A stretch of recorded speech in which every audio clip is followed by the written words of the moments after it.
hospitals in Gaza faced collapse Monday as water, power, and medicine neared depletion, and hundreds of thousands of Palestinians searched for dwindling food supplies, while Israel maintained punishing airstrikes in retaliation for last week's deadly rampage by Hamas.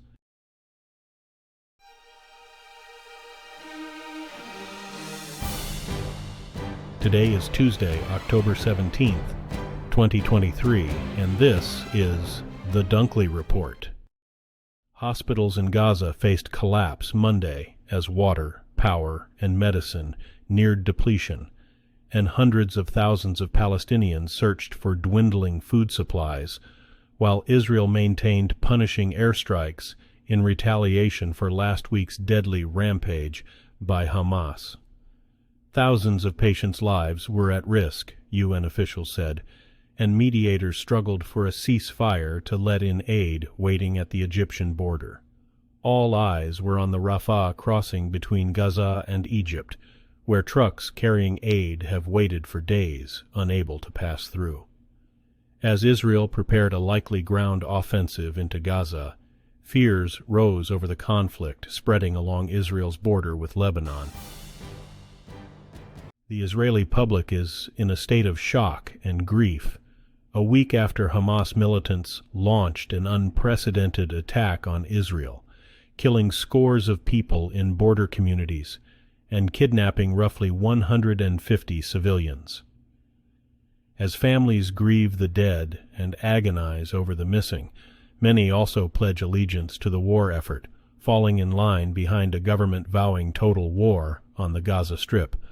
TV stations run almost exclusively stories of despair and heroism, and even those critical of Israel's far-right government say, now is not the time for protest. Ecuador's youngest elected president faces a practically impossible task. That is reducing a terrifying drug-driven crime wave within a greatly shortened 1.5 years in office. Daniel Noboa is an heir to one of Ecuador's largest fortunes, thanks to a global empire built on bananas, the country's main crop. The 35-year-olds, voters Sunday, were frightened by the escalation of drug violence over the past 3 years. Killings, kidnappings, robberies, and other criminal activities have become part of everyday life. Nearly complete results show the majority of voters in Poland's general election supported opposition parties that promised to reverse democratic backsliding and repair the nation's relationship with allies. Voters turned out in droves Sunday to make their voices known after a bitter and emotional campaign. Officials said Monday that turnout was over 74%. That was the highest in 34 years of democracy and surpassed the 63% who cast ballots in the historic 1989 vote that toppled communism. The result was a disappointment to the Conservative Law and Justice Party, which has governed for 8 years on a nationalist and sometimes anti-European Union agenda. Final results are expected Tuesday. Hirsch Goldberg Poland's mother describes him as like a lot of other young people. The 23-year-old from Jerusalem loves music, wants to see the world, and, now that he's finished his military service, has plans to go to university, his family says. But first he has to come home.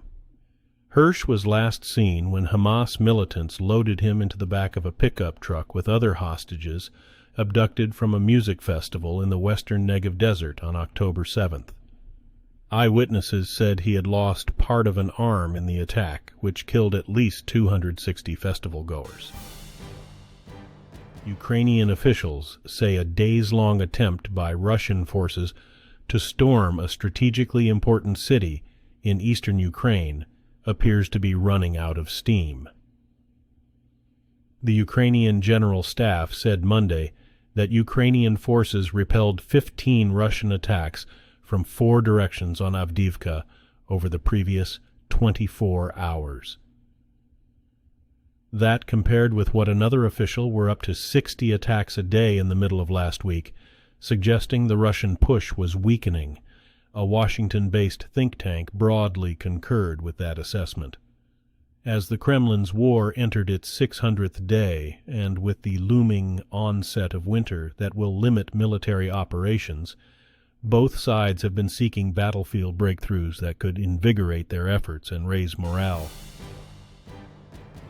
Lebanon's militant Hezbollah group said Monday it has started destroying surveillance cameras on several Israeli army posts along the border, as tension rose following the Israel-Hamas war that began Oct 7. Hezbollah's move, made public Monday, appears to be aiming at preventing the Israeli army from monitoring movements on the Lebanese side of the border after days of fire exchange. There are concerns that the powerful Iran-backed Hezbollah could join the war with Israel. Israel and Hezbollah are bitter enemies that fought a month-long war in the summer of 2006 that ended in a draw. The French foreign minister arrived in Beirut to discuss border tensions with Lebanese officials. Rite Aid has filed for bankruptcy and plans to sell part of its business as it attempts to restructure while dealing with losses and opioid-related lawsuits. The drugstore chain said late Sunday it also has obtained $3.45 billion in fresh financing from some of its lenders. That will help support the company through its voluntary Chapter 11 process. Rite Aid says its plan will significantly reduce the company's debt while helping to some of its litigation. The company says the filing will not affect business operations. It is arranging for payment of wages and other costs as usual. Russian President Vladimir Putin is expected to meet with Chinese leaders in Beijing on a visit that underscores China's support for Moscow during its war in Ukraine. The countries have forged an informal alliance against the United States and other democratic nations. That's now complicated by the Israel-Hamas war. China has sought to balance its ties with Israel, with its economic relations with Iran and Syria, which are strongly backed by Russia. Putin arrived in Beijing on Tuesday with an honor guard meeting his plane. His visit is also a show of support for Chinese leader Xi Jinping's signature Belt and Road Initiative. China is marking the initiative's 10th anniversary. Italian lawmakers have marked the 80th anniversary of the Nazi roundup of more than 1,200 Roman Jews in the Holocaust, with a debate on a measure to partially fund a long-delayed Holocaust Museum in the capital. The Shoah Museum project was launched in 2007, but it has foundered over funding, a location, and even reluctance to highlight the role of Italy's fascist government as perpetrator in the Holocaust. The project was revived this year by far-right leader Giorgia Meloni and her culture minister. They are both from the far-right Brothers of Italy, part with neo-fascist roots. SS troops rounded up more than 1,200 Jews exactly 80 years ago on Monday. Today's news was reported by the Associated Press. This has been the World News for Tuesday, October 17th, 2023. Thanks again for joining us at The Dunkley Report.